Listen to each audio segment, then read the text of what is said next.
Hi guys, this is Akash टेरियो chemistry educator. यार मैं तुम्हें वेलकम करता हूं इस बहुत ही अमेजिंग चैनल पे जिसका नाम है फाउंडेशन बाय अनअकैडमी। सो यार फाइनली वो टाइम आ चुका है जहां पे हम लोग अपनी एक जर्नी को स्टार्ट करने जा रहे हैं और उसी जर्नी को स्टार्ट करने के लिए मैं तुम्हारे लिए लेके आया हूं आज एक इंट्रोडक्शन क्लास जहां पे हम लोग एक वन ऑन वन इंट्रोडक्शन करेंगे कि हम इस चैनल पे क्या क्या अरेंज करने वाले हैं, तुम्हारे लिए केमिस्ट्री के लिए क्या क्या होने वाला है, कौन कौन से ओलंपियाड्स तुम इस चैनल पे आके टारगेट कर सकते हो, क्लासेस किस वे में होंगी, कैसा सिलेबस होगा, किस लेवल पे पढ़ेंगे। तो ये सारी बातें आज हम इस क्लास में करने वाले हैं बच्चों। तो जितने लोग भी इस क्लास को देख रहे होंगे उनको मैं बता देता हूं कि इस चैनल से, इस फाउंडेशन बाय अनअकैडमी से बच्चों तुम गारंटेड रिजल्ट्स यहां पे क्रैक करने वाले हो जिस भी ओलंपियाड की तुम तैयारी कर रहे हो। और आज मैं उसी के बारे में बात करने वाला हूं कि हम लोग सिलेबस क्या क्या यहां पे करने वाले हैं। तो चलिए इस बहुत ही अमेजिंग वीडियो को स्टार्ट करते हैं। Okay, let's start it. Okay so बच्चों, सबसे पहले हम लोग यहां पे बात करने वाले हैं कि कौन कौन से हमारे टारगेट ओलंपियाड्स होने वाले हैं जो हम इस चैनल पे प्रिपेयर कर सकेंगे। ठीक है, तो बहुत सारी ऑडियंस हमारी वो है जो अभी एनएससी जीएस देना चाहती है और अब तुम लोग जानते हो कि एनटीएससी में अभी तक कंफर्म नहीं हुआ है कि एग्जाम होगा कि नहीं होगा। सो हम लोग एनटीएससी की तैयारी भी कर सकते हैं। बहुत सारे बच्चे मुझे कमेंट करके पूछते हैं कि सर क्या एनटीएससी होगा या नहीं होगा। सो यार देखो, मैं अगर अपनी रिसर्च के बेसिस पे तुम्हें बताऊं तो जितना भी मैं देखता हूं कि यार न्यूज में क्या क्या चल रहा है, क्या क्या नहीं चल रहा है, कौन सा एग्जाम होगा, कौन सा एग्जाम नहीं होगा, तो यार एनटीएससी ना हो ऐसा अभी तक कुछ भी नहीं आया है। इवन लास्ट मंथ एक न्यूज हमारे पास सर्कुलेट हुई थी जो कि उसमें कहा गया था कि यार एनटीएससी हो सकता है लेकिन कुछ चेंजेस वहां पे होंगे। तो हम नहीं जानते कि एनटीएससी होगा या नहीं होगा, लेकिन हम इतना जानते हैं कि एनटीएससी अभी के लिए कैंसिल नहीं हो रहा है, तो हम इसकी भी प्रिपरेशन कर सकते हैं। बहुत सारे बच्चे जो एनएससी जीएस नहीं दे पाएंगे तो उनके पास कोई ना कोई ओलंपियाड तैयार करने के लिए होना होता है, तो यार वो एनटीएससी होता है, तुम इसकी तैयारी कर सकते हो। चलिए बच्चों, इसके बाद हम बात करते हैं एनएसओ की। बहुत सारे बच्चे एनएसओ भी देते हैं। ठीक है, एनएसओ सब लोग जानते हैं क्लास वाइज एग्जाम होता है, तो अपनी क्लास के अकॉर्डिंग सब लोग एनएसओ देते हैं। अब जरा मेरी बात को ध्यान से समझना, मैंने जो तुम्हारे लिए केमिस्ट्री की प्लानिंग की है ना, वो ये सोच के की है कि मेरी कितनी ऑडियंस कौन कौन सा एग्जाम देने वाली है। तो सबसे पहले एक बार डिस्कस कर लेते हैं कि एनएससी जीएस कौन कौन बच्चे दे सकते हैं। तो अगर सभी को नहीं पता है तो मैं एक बार बता देता हूं कि एनएससी जीएस को देने के लिए बच्चों आपके लिए एक एलिजिबिलिटी क्राइटेरिया लगता है। उसमें सबसे इंपॉर्टेंट है एज फैक्टर, जहां पे मोस्ट ऑफ द बच्चे परेशान होते हैं। और उस एज फैक्टर में आपको 14.5 एज में ही रहना होता है अगर आप इस एग्जाम को देना चाहते हो। मैक्सिमम बच्चा इसको 9th क्लास में देता है। ठीक है, तो अगर आप इस कैटेगरी में हैं तो यार आप इस एग्जाम की तैयारी कर सकते हो। बहुत ज्यादा इंपॉर्टेंट एग्जाम है। इसमें स्टेजेस होती हैं जिसमें से पहला एग्जाम आपका एजीएस होगा, एनएससी जीएस होता है, जहां पे आपको एक रिटन एग्जामिनेशन देना होता है। इसमें अगर मैं सब्जेक्ट की बच्चों बात करूं तो आपको फिजिक्स प्रिपेयर करना होता है, केमिस्ट्री प्रिपेयर करना होता है और बायो प्रिपेयर करना होता है। और ये तीनों सब्जेक्ट इसी चैनल पे तुम्हें फुल फ्लेश तरीके से कराए जाएंगे जिससे तुम एनएससी जीएस को क्रैक कर सको। ठीक है, तो यहां पे हम लोग सारा कुछ करने वाले हैं। अभी मैं इसी क्लास में, इसी वीडियो में डिस्कस करूंगा कि केमिस्ट्री का क्या क्या सिलेबस हम लोग प्रिपेयर करने वाले हैं, कुछ भी नहीं छोड़ेंगे। चलो यार, तो एनएससी जीएस किसको देना ये समझ में आ गया, क्या क्या सब्जेक्ट्स ये समझ में आ गया। अगर मैं बात करूं एनएससी जीएस एग्जाम के बेनिफिट्स की, तो यार उसके लिए मैं सेपरेट वीडियोस इस चैनल पे डालूंगा कि खाली एनएससी जीएस करने से तुम्हें क्या क्या बेनिफिट्स मिलेंगे। अभी के लिए मैं तुम्हें इतना बता देता हूं कि ये एक इंटरनेशनल लेवल का एग्जाम हो जाता है। ठीक है, आप इंटरनेशनल लेवल पे जाके कंपीट करते हो। मैं आईजीएसओ की बात कर रहा होता हूं तो ऑब्वियस सी बात है एनएससी जैसा आप इंडिया में देते हो स्टेज फर्स्ट, लेकिन फाइनली आप इसमें इंटरनेशनल लेवल पे जाके अपनी कंट्री को शो कर रहे होते हो। ठीक है ना, तो ये बहुत ही इंपॉर्टेंट एग्जाम है और मैं बहुत ज्यादा हाई प्रायोरिटाइज करता हूं इस एग्जाम को जूनियर लेवल पे।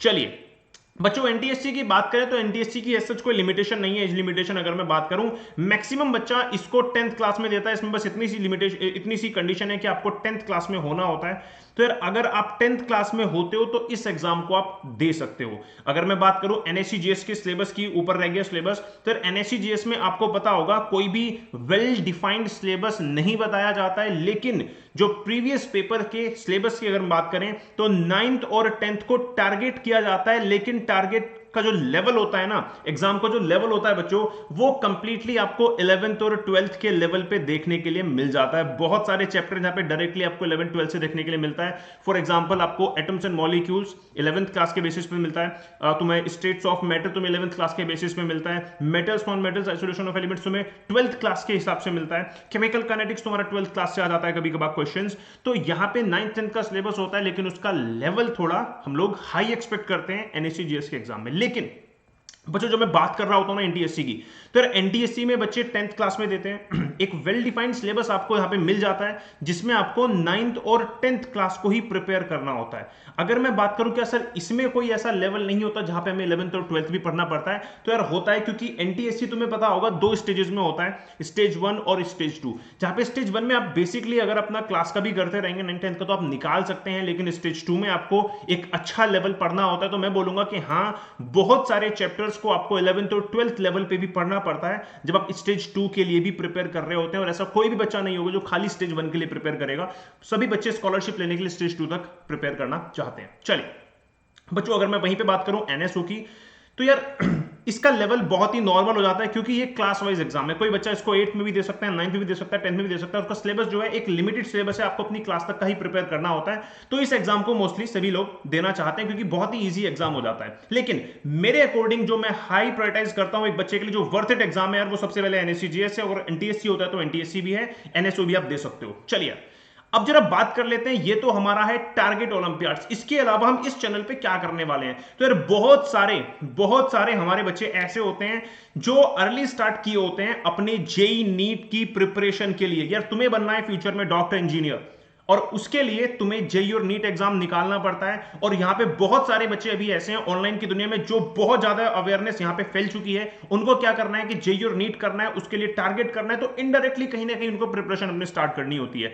तो यार उन बच्चों के लिए भी यहां पे कंप्लीट जेई नीट फाउंडेशन हम लोग करने वाले हैं। From the basic 9th to 10th हम लोग जाने वाले हैं up to the level of 11th और 12th। और इसी चैनल पे हम लोग ये सारा कुछ करने वाले हैं, वो एनएससीजीएस, वो एनटीएससी, वो जेई नीट फाउंडेशन। और गाइस बहुत मजा आएगा, और आपके लिए बहुत सारे अमेजिंग बैचेस और कोर्सेज यहां पे शुरू होने भी वाले हैं। चलो उनके बारे में भी डिस्कस करेंगे। तो सबसे पहले क्या क्या हम लोग टारगेट कर रहे हैं हमने डिस्कस कर लिया। We will target for NSEJS, NTSC, NSO and complete JEE NEET foundation from the very basic 9th 10th up to the level of 11th और 12th। चलो यार, ये तो बात हो गई कि हम लोग इस चैनल पे क्या क्या करने वाले हैं, किस किस लेवल यहां हम छूने वाले हैं, और हम क्या क्या यहाँ पे कवर करने वाले हैं। जल्दी से अगर मैं तुम्हें एक आइडिया दे दूं, क्योंकि जब मैं अपना शेड्यूल अब तुमसे शेयर करूंगा कि हम लोग किस चैप्टर से शुरू कर रहे हैं अपने बैच को, केमिस्ट्री के कोर्स को, तो मैं तुम्हें एक बार दिखा दूं कि हम लोग क्या क्या सिलेबस करने वाले हैं।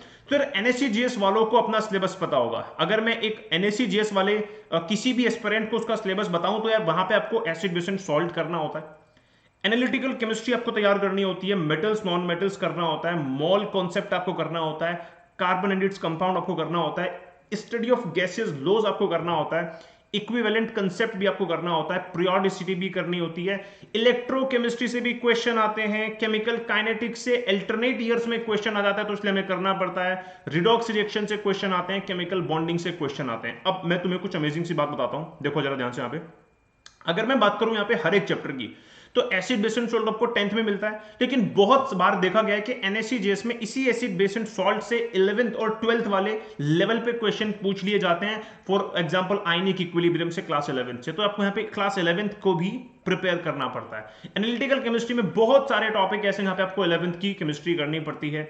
मेटल्स नॉन मेटल्स में आपको हायर लेवल पे मेटल्स नॉन मेटल्स और आइसोलेशन ऑफ एलिमेंट्स करना होता है, जो आपको 12th क्लास में देखने के लिए मिलता है। तो आपको 10th वाला भी करना होता है और 12th वाला भी करना होता है। मोल कंसेप्ट की बात करूं तो कंप्लीट आपको यहाँ पे 11th वाला करना ही पड़ेगा।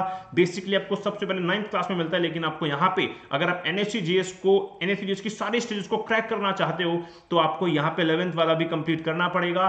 कार्बेट्स कंपाउंड यानी कि ऑर्गेनिक केमिस्ट्री, यहां पे आप एनएससीजीएस एग्जाम के लिए खाली 10th की केमिस्ट्री कर लेते हो, ऑर्गेनिक केमिस्ट्री यानी कि कार्बेट्स कंपाउंड, तो भी काम चल जाता है।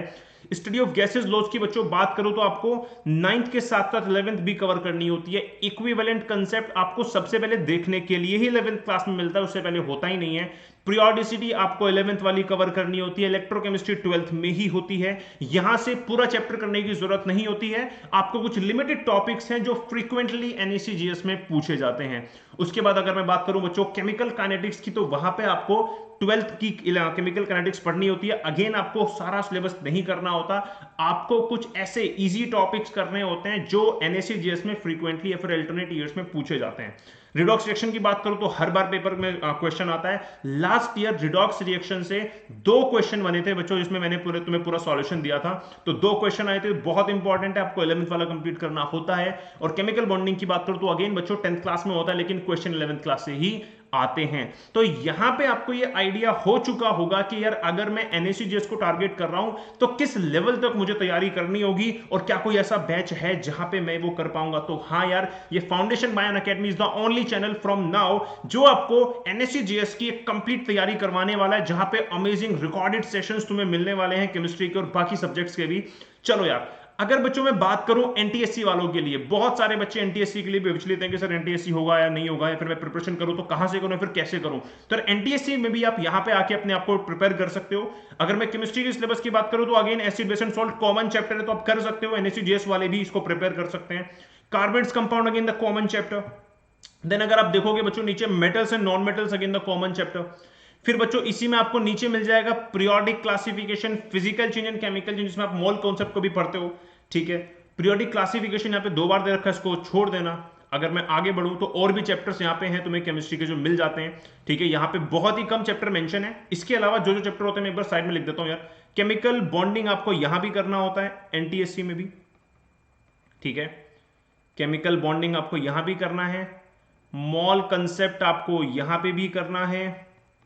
स्टेट्स ऑफ मैटर आपको अगेन यहां पे भी करना है। इक्विवेलेंट कंसेप्ट अगेन आपको यहां पे भी करना है।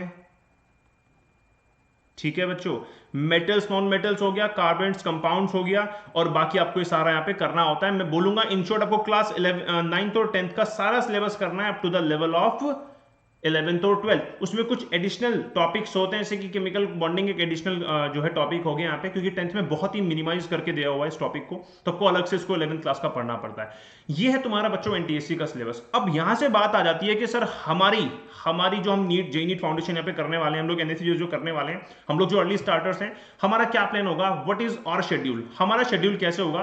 तो हम अपने शेड्यूल की अगर मैं बात करूं बच्चों, तो मैं यहां से तुम्हारे साथ में अपना शेड्यूल यहाँ पे शेयर करने वाला हूं कि थ्रू आउट द ईयर कैसे मैं तुम्हें प्रिपेयर कराऊंगा इन सारे एग्जाम्स के लिए। जिस भी एग्जाम को तुम प्रिपेयर करना चाहते हो, वेदर इट इज NSCGS और NTSC और एनी अदर एग्जाम, तो तुम्हारे लिए मैंने क्या क्या प्लान किया हुआ है सबसे पहले बता देता हूं यार। हम लोग फ्रॉम द वेरी बेसिक, यानी कि from the very basic 9th 10th से स्टार्ट करने वाले हैं हर एक चैप्टर को। ठीक है, हम लोग सबसे पहले क्लास 9th का एटम्स एंड मॉलिक्यूल्स खत्म करेंगे। और एटम्स एंड मॉलिक्यूल्स तुम लोग भी जानते हो, क्योंकि हम एक JEE नीट फाउंडेशन यहां पे प्रिपेयर करने वाले हैं, NSCGS लेवल के एग्जाम को प्रिपेयर करने वाले हैं, तो खाली एटम्स एंड मॉलिक्यूल्स पे नहीं चलेंगे। पहले बेसिक करेंगे, उसके बाद हम लोग चलेंगे some basic concept of chemistry पे।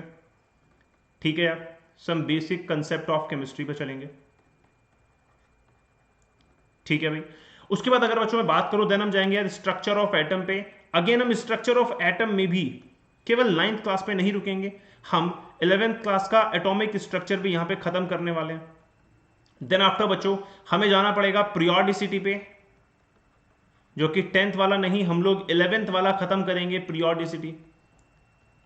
ठीक है, उसके बाद बच्चों हम करेंगे यहां पे केमिकल बॉन्डिंग। ठीक है, जो हम अगेन 11th के लेवल पे करेंगे।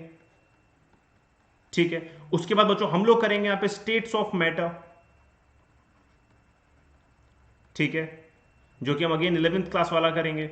एज सच हम लोग यहां पे सारे चैप्टर्स करने वाले हैं जो भी हमें प्रिपेयर करने हैं इस चैनल पे, और हम सारा कुछ यहां पे करने वाले हैं। तो यार ये मेरा शेड्यूल होगा, जहां पे बहुत ही अमेजिंग सी तुम्हें रिकॉर्डिंग लेक्चर्स अब फ्रॉम टुमारो मिलने वाले हैं। This is our introduction class. और मैं सभी से सुनना चाहता हूं यार, कमेंट सेक्शन में जल्दी से भर देना कि मुझे बता देना कि सर आपने ये वाला मिस कर दिया, मुझे तो ऐसा भी करना था, मुझे तो ये भी चाहिए था, आपने ये वाला चीज तो बोली नहीं, मे बी मैं कुछ भूल गया हूं तुम्हारे लिए, मैंने कुछ और भी यहां पे मैं कर सकता हूं, लेकिन मैं अभी तक इस वीडियो में मैंने नहीं बोला है। तो यार जिसको भी लग रहा है कि सर मेरे लिए आप इतना तो कर सकते हो, सर ये वाला चीज आप मुझे करा सकते हो, सर ये मैं भी ये वाला मैं ओलंपियाड करना चाहता हूं, ये तो आपने बोला ही नहीं सर, इसके लिए भी कुछ करो। तो यार कमेंट सेक्शन में मुझे जरूर बताना कि तुम्हारे लिए मैं क्या क्या और कर सकता हूं, और जो भी मैंने यहां पे मिस कर दिया है। ये मेरा शेड्यूल मैंने आज तुमसे शेयर कर दिया है। ठीक है, इस अमेजिंग से चैनल पे हम लोग कल से स्टार्ट कर रहे हैं अपना complete syllabus for JEE NEET foundation, NSCGS, NTSC and all other olympiads के लिए केमिस्ट्री।